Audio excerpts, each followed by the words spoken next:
Piştî ku ji aliyê Pervîn Buldan'a hevseroka HDP ve hate ragihandin, HDP bi namzedê xwe de beşdarî hilbijartina serokkomariya li Tirkiyeyê bibe, di siyaseta wî welatî de armanc û tesîra vê biryarî ya li ser aliyê opozisyonê zêdetir tên qaşkirin.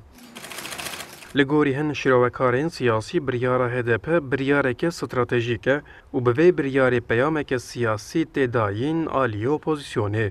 HDP'nin başından beri altılı masanın dışında kalması. Masaya şeşkolî nêzîkî hevdîtina li gel HDP nabe û xwe ji HDP dûr dixe. Ev yek li aliyê Kurdan dibe sedema aciziyekê. Niha li ser encama hilbijartinê roleke girîng a HDP heye û HDP bi vê helbesta xwe peyameke wiha dide opozisyonê. Heger hûn guh nedin daxwazên me, em ê jî bi namzedê xwe bikevin hilbijartinê û bê piştgiriya HDP hûn bi ser nakevin.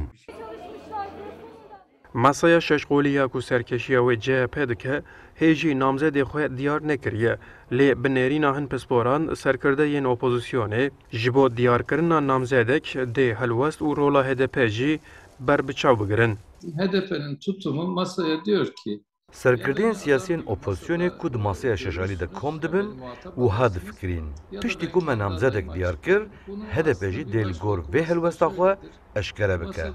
Lê ev fikir têk çû.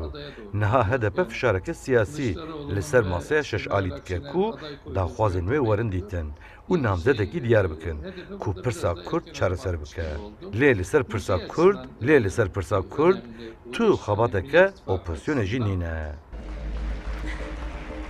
Hevpeymana millet a pêşengiya wê CHP dike û hevpeymana Komar a ku bi pêşengiya AK Partî hatiye avakirin, du hevpeymanên serekeyên siyasî ne û rêjeya dengê her du aliyan ji bo hilbijartina serokkomarî nêzîkî hev tê destnîşankirin. Ji bo serkeftina aliyekê pêdivî bi dengderên HDP heye ku rêjeya wan herî kêm ji sedî deh tê destnîşankirin.